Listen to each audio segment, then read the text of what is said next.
And another important issue for voters, crime. According to that same NewsNation poll, 87% of registered voters say crime is important to their decision in who to vote for. The percentage of voters who say that they feel less safe nearly doubled over the past 3 months, from 16% of voters all the way up to 31%.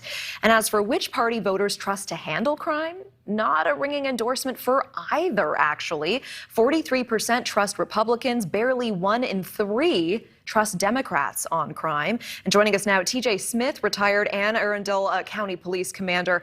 Voters may not be sure which party can best deal with crime, but is the police community confident that both parties are behind them?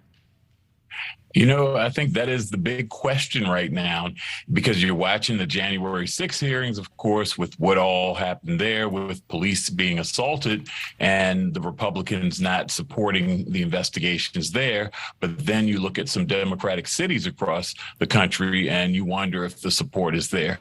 Right now, I think the people are just tired of the politics, and they want policing, and they want policing done right in their communities because they don't want it overrun by bad guys who are coming in and not only putting their life and limb in at liberty, but also the property. We've seen that happen in cities across America as well. Well, TJ, I hear you. In your eyes, has the Biden administration done enough on crime?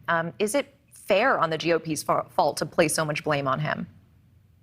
Well, I think that they've tried, and we haven't seen a lot of work from the DOJ in police departments since the Biden administration has come in. And that's something I think that police departments were a bit skeptical on. Was the DOJ going to be implementing more consent decrees across America in police departments? Now, some of the reforms, of course, are necessary because there are some departments that need it. We saw what happened in Uvalde, Texas, and I don't think there's a Democrat or Republican thinking to themselves that police department doesn't need some work with what happened in the inaction that took place down there. But when we were talking about the urban violence that's taking place in big cities across the country, people want their police department to be able to work and to be able to have the support that they need to accomplish the job. And that, I think, is the big dividing line.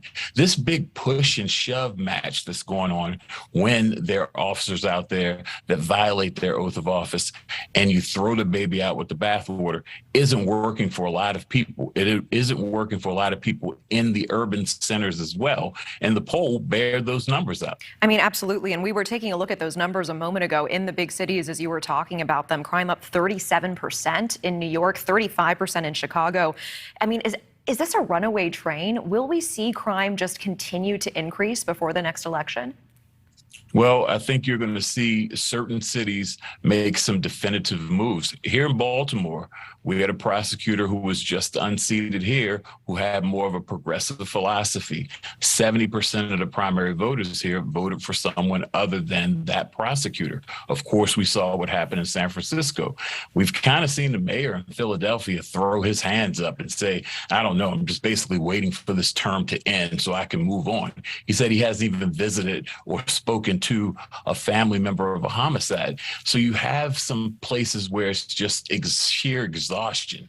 So I think you're seeing it turn slowly but surely, and you're going to see that happen. And it's going to happen slowly but surely in specific places. I don't think you're going to see a tidal wave, but unfortunately, it's going to be a lot of death and destruction as we make it there. And it's very sad. It's very unfortunate because we have to support the people who are trying to do that work while hold them accountable, and both can be done at the same time.